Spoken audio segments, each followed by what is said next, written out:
আল্লাহ তুমি নবীকে মাকামে মাহমুদ দাও, আল্লাহ তুমি নবীকে মাকামে মাহমুদ দাও। এই বলে তো দোয়া করলেন নবীর জন্য।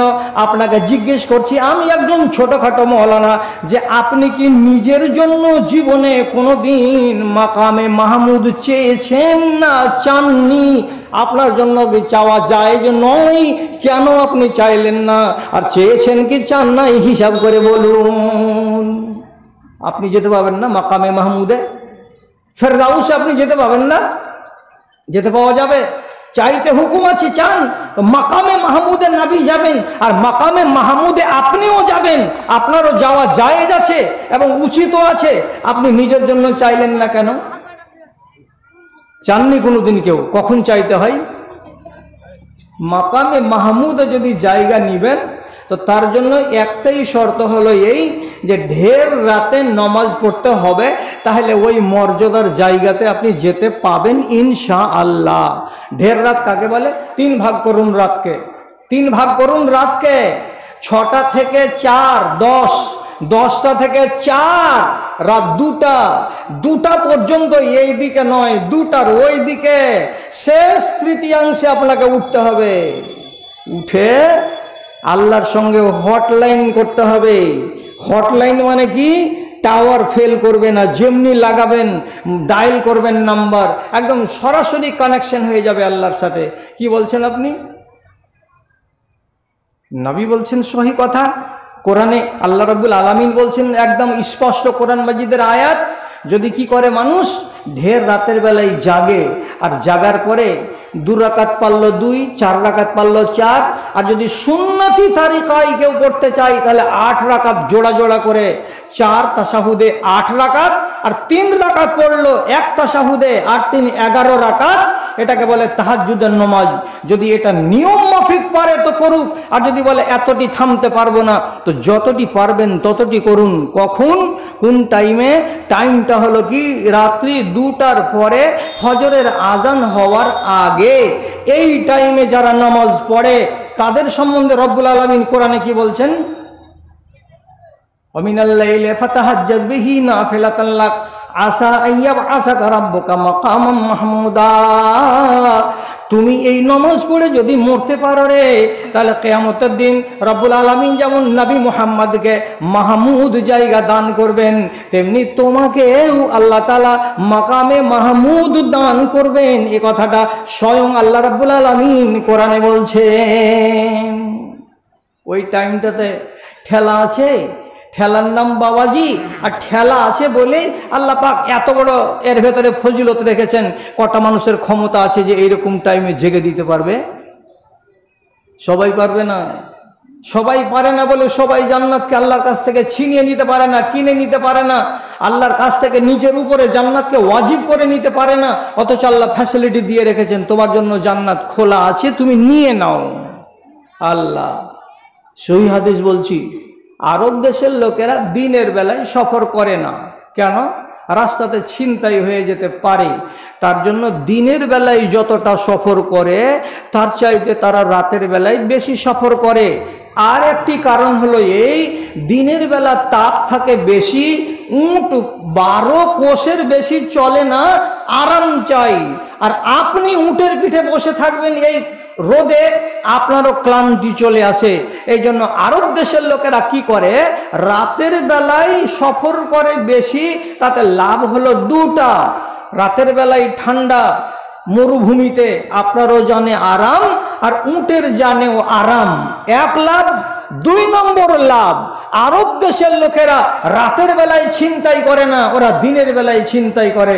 তাহলে রাতের বেলায় যারা সফর করবে তারা এদিক দিয়ে নিরাপদ, যে আমার মাল কেউ লুটে নিবে না। রাসূল কত মিঠা কথা বলেছেন আমাদেরকে, কথাগুলোকে যদি মানতে পারতাম তাহলে তো রে, হায় রে এই বদনসিব কওম, লোকেরা শুনে যতটা মানে ততটা নয়। রাসূল বলছেন, মান খাফা আদলাজা ওয়া মান আদলাজা বালাগাল মানজিলা। এই মানুষেরা, তোমাদের যদি দুশ্মনকে বলে ভয় লাগে তো তোমরা দিনের বেলায় সফর না করে রাতের বেলায় যাত্রা করো, তাহলে তোমার যাত্রাটা নিরাপদের হয়। আর যে ব্যক্তি রাতের বেলায় সফর করবে সে ব্যক্তি আরামে নিজের মঞ্জিল পর্যন্ত চলে যাবে। ঠিক তেমনি তোমার যাত্রাটা কোথায়? দুনিয়ার জীবনটাকে শেষ করে আল্লাহর জান্নাত পর্যন্ত গিয়ে তুমি থামবে। তো তুমি যদি ইচ্ছা করো যে আমি সহি সালামতে কবর পর্যন্ত যাব এবং কবর থেকে উঠে হাসর পর্যন্ত যাব এবং হাসরের ময়দান থেকে জান্নাত পর্যন্ত আমি যাব সহি সালামতে, তাহলে তুমি রাতের ভেতরে প্রবেশ করে যাও, রাতের ভেতরে তুমি ঢুকে যাও।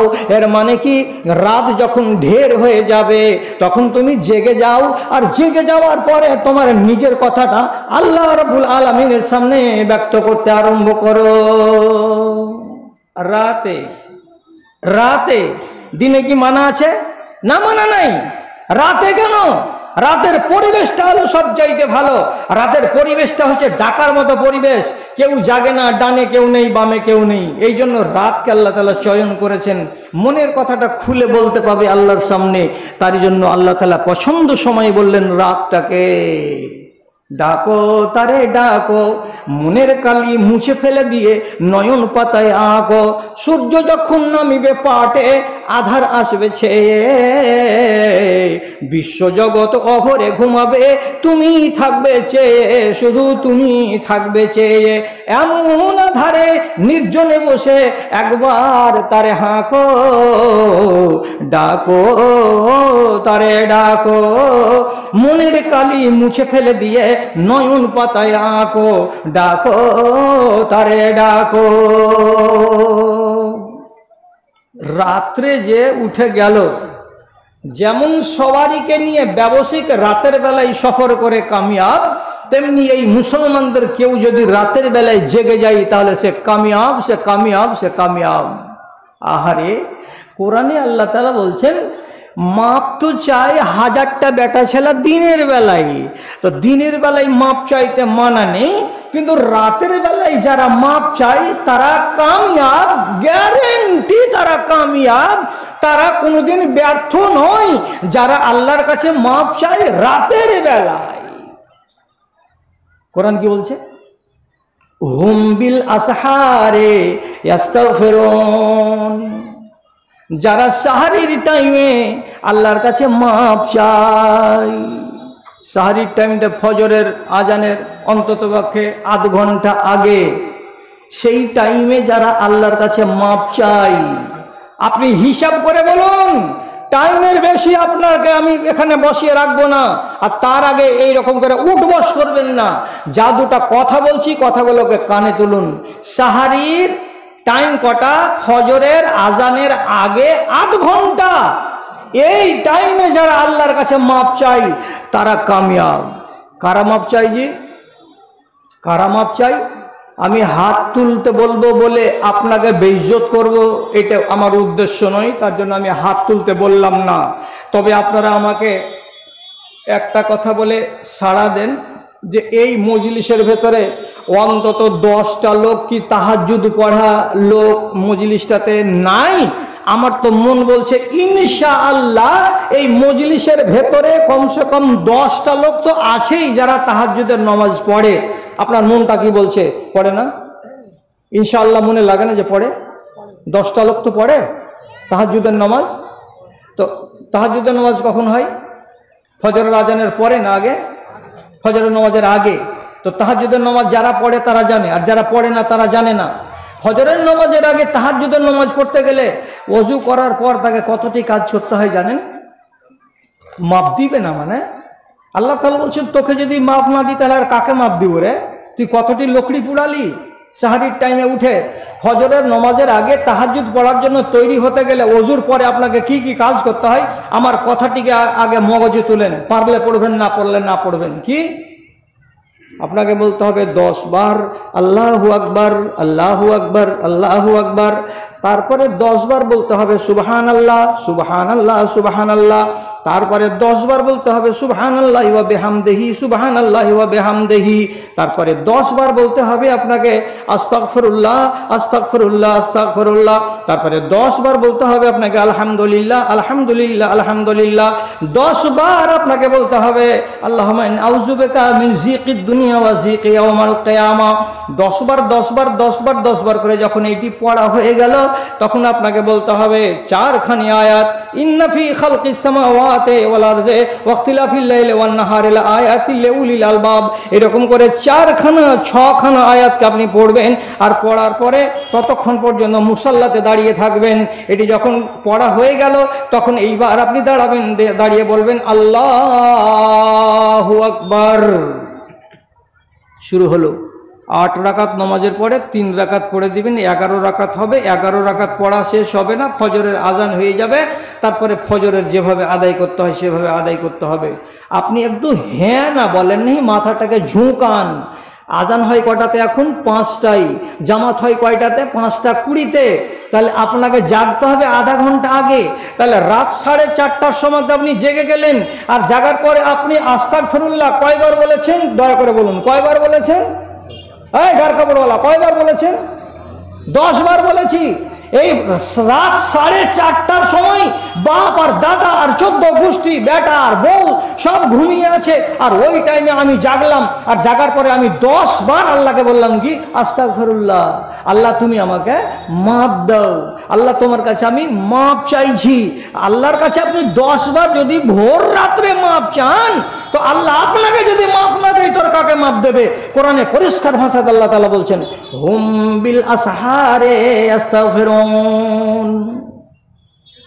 জান্নাতের ভাগীদার তো ওই লোকগুলোই যাদের জন্য জান্নাতের দরজা খোলা রয়েছে। আর দুনিয়াতে ওরা চলে বেড়াচ্ছে, হেঁটে বেড়াচ্ছে, মানুষেরা ওদেরকে চেনে না, জানে না। আমি আল্লাহ তাদেরকে চিনি এবং জানি। দেখো রে খাড়িগোপালপুর গ্রামের ভেতরে কতটি বেটি ছেলে জ্যান্ত অবস্থায় জান্নাতি হেঁটে হেঁটে বেড়াচ্ছে, আর কতটি বেটা ছেলে জ্যান্ত অবস্থায় জান্নাতি তারা দৌড়ে বেড়াচ্ছে, হেঁটে বেড়াচ্ছে, এখনো মরেনি তবুও তারা জান্নাতি। ওরা কারা? যারা ঢের রাতের বেলায় আল্লাহকে বলে আস্তাগফিরুল্লাহ, আল্লাহ তুমি আমাকে মাপ দাও। জি, এরা চলমান জান্নাতি, এরা চলমান জান্নাতি। মানতে পারছেন না। শেষের বেলায় নবী বলছেন এই লোকেরা, আর জানো একটা খবর কি? রাসূল বলছেন আলা ইন্না সিলআতাল্লাহি গালিয়া, জেনে রাখো আল্লাহর ব্যবসার মালটা বড্ড দামি।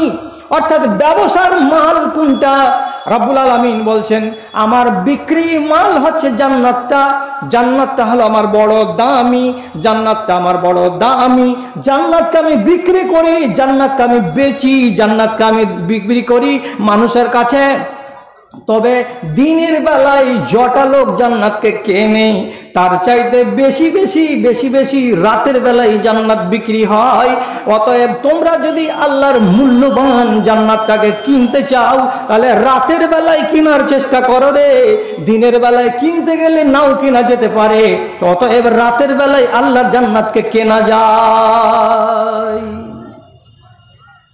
চলমান জান্নাতি 12টা আপনার বাজবে না, আপনাকে আমি ছেড়ে দেব। কথা তো কথা, আমার পুঁজি থাকতে থাকতে আমি ছেড়ে দেব, পুঁজি নেই বলে ছাড়বো না, কথার উপরে ছেড়ে দেব। আপনি কেন উঠবস করছেন আগে থেকেই? রসুল বলছেন আল্লাহ রাব্বুল আলামিনকে 2টা ফোঁটা খুব পছন্দ লাগে, আর 2টা দাগ আল্লাহ তাআলাকে খুব পছন্দ লাগে। 2টা ফোঁটা আর 2টা দাগ। যদি কাউরি কাছে যদি একটা জুটে যায়, তাহলে আপনি আনন্দিত হয়ে 10 বার আলহামদুলিল্লাহ পড়বেন। আর আলহামদুলিল্লাহ পড়ে আপনি মনে মনে উৎসাহিত হবেন যে আমি একজন কামিয়াব ইনসান। আমার আর চিন্তার কোনো কারণ নেই, কেন যে রসুলের কথা অনুযায়ী আমি কিন্তু ওতে ফেঁসে গেছি, আমি পড়ে গেছি, আর আমার ওই জিনিসটা আছে।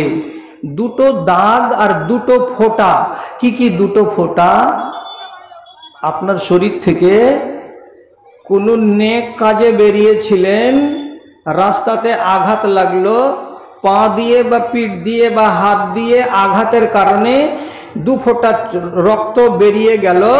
এই 1 বিন্দু রক্ত যদি আল্লাহর পথে হয় 1, আর 2 নম্বর আল্লাহর ভয়ে যদি চোখের কোণা থেকে একটা বিন্দু পানি ঝরে যায়, তাহলে এই হলো 2 নম্বর বিন্দু। এই 1 বিন্দু হলো রক্তের বিন্দু, আর একটা বিন্দু হলো আপনার চোখের পানির বিন্দু। কোনো একটা যদি ঝরে, তাহলে আপনি নিজেকে খাতা খুলে লিখে নেন, আপনি কামিয়াব। আল্লাহ পাকের নবী নিজে বলছেন। আপনাকে কি দিয়ে বুঝাবো?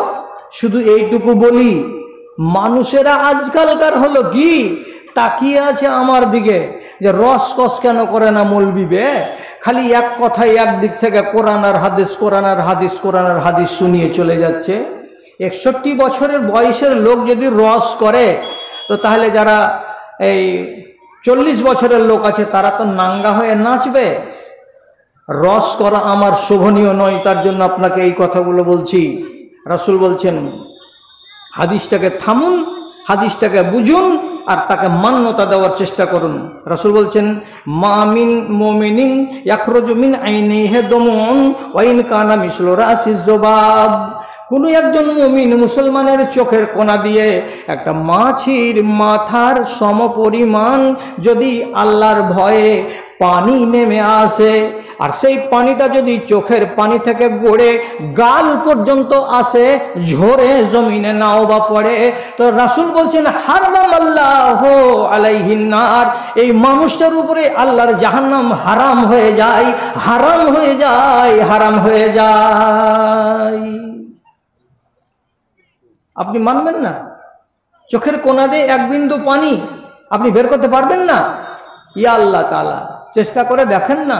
ঢের রাত্রিতে একদিন জেগে একবার আল্লাহর সামনে বসে নিজের গুনাহ খাতাকে স্মরণ করে চেষ্টা করুন না, চোখের পানি কোণা দিয়ে অবশ্যই বয়ে চলে আসবে।